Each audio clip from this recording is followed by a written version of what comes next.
Hey guys, okay, so I had quite a few people reach out after last week's road widening video and say things like, whoa, totally would never have thought to check for road widenings. Or damn, I didn't know road widenings could come in so many different shapes and sizes and catch you out as a result. So I thought, hey, clearly that video topic struck a chord with people, and it was information that people may not have been aware of, or at least wasn't at the forefront of their minds.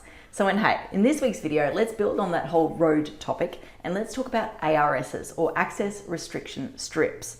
So what is an ARS? Well, quite simply, in my experience, and I do stress in my experience because I have heard old wives' tales of them being used for different purposes and different reasons, but in my experience, they are quite simply strips of land that are used to restrict access.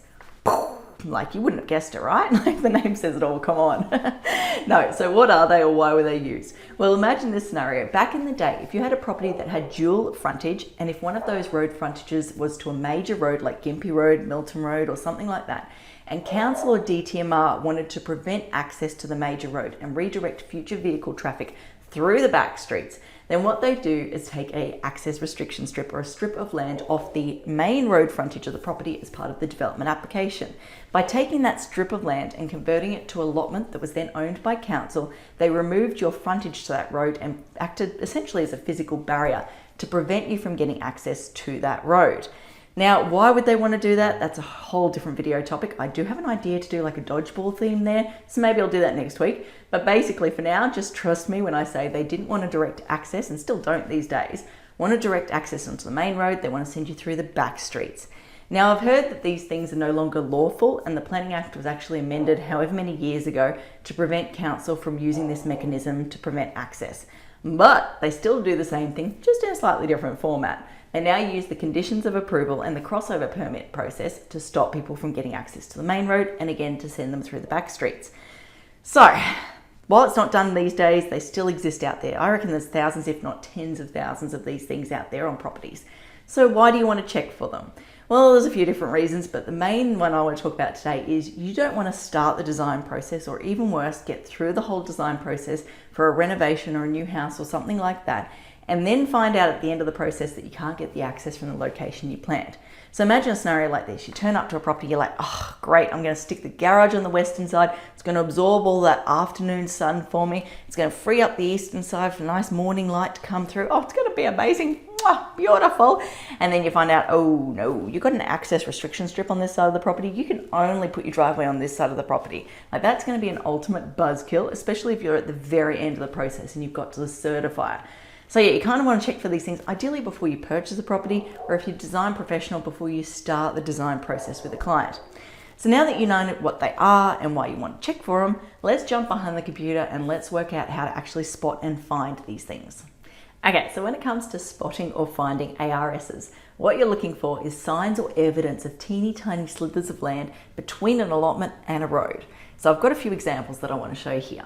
So this one here is a super duper obvious, and you usually don't see it this obviously, but a super duper obvious ARS. So you can clearly see there's that strip of land running down there, which essentially prevents these three lots from coming out and accessing the main road here directly, and instead which redirects them back through the back streets. Unfortunately, like I said, normally it's not that obvious. Normally what you're looking for is what I like to refer to as drunk lines. So fuzzy, blurry lines that don't quite look right. And we've got great examples of this over the other side of this road. So just here you've got this blurry line here, which isn't quite as crisp as all of these other lines around it. Or another one just down here. If you were able to zoom in, and unfortunately interactive mapping doesn't let you get that close, but if you were to zoom right in, what you would see is those lines would grow apart, and all of a sudden an allotment would become clearly visible there. An allotment which again prevents these two lots, or this lot down here, directly accessing the main road, and instead, if I can get my words out, sends them through the back streets.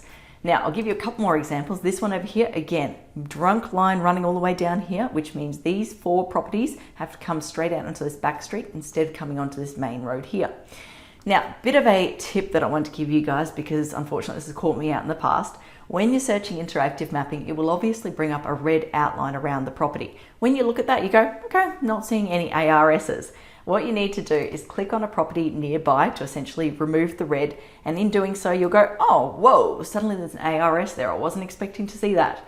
What I'd actually suggest though, one thing better, instead of relying on interactive mapping, I would also go to Google Maps and do a search here. Because in Google Maps, you can zoom right in and ARSs often jump out at you in situations where you wouldn't have seen them previously. And this is a great example here. So at the moment, we've got the ARS along here, which we did see in interactive mapping.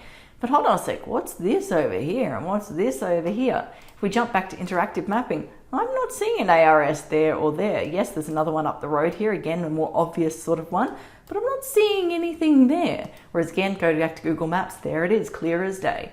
So yeah, don't always rely on interactive mapping. Use that as the starting point because you're most likely going to be in there for other reasons, but always do a second check by going to Google Maps and looking for those pesky little allotments that can catch you out. Okay, so now that we've learnt what ARSs are, why you should care about them and how to spot them, there's two quick things that I want to finish on. Firstly, I want to say that you can actually apply to abolish ARSs. Obviously, you've got to ask the question, is the purpose or the reason that the ARS was established in the first instance still valid? If it is, obviously council's going to say no. So like if your property's fronting onto say Gympie Road, Milton Road, one of those major roads, they're still going to turn around and go, nah, we don't want you guys coming out this way. We're going to keep that ARS there. Thank you very much.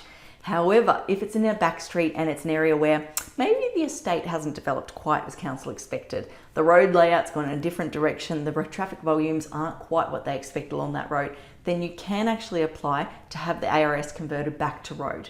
And we've done that a couple of times in the last probably 5 or so years. It's actually a pretty simple process, but like I said, you first got to ask yourself the question, will council want to say yes to this before you go down that path? The second thing and the final thing I wanted to comment on is when it comes to ARSs, it's not like a, oh my goodness, I've got an ARS, game over, move on, don't look at the property type thing. The reality is there is no such thing as a perfect property. No matter how much money you have out there, you are never going to get a 100% tick box property. It just doesn't happen. So the aim of the game here is not to go ARS run, it's to go ARS, okay, what does that mean for me? How do I design around that? And am I happy to design around that? Because it is so much easier to deal with these things when you know about them before you purchase the property or before you start the design process than it is at the end of the process. So yeah, the aim of the game is not to run, it's to go, open minds, I understand it's there, what does that mean for me here type thing. Okay, I think that covers off everything I want to talk about today. As I always like to say, until next time, thanks for watching. For all you red tape lovers out there, I have one thing to say. Well, no actually, I've got 3. Number 1, the advice provided in these videos is general in nature. It's not site specific. You would be a silly Billy to go and make financial decisions based on this advice without first checking with the town planner. Don't be a silly Billy.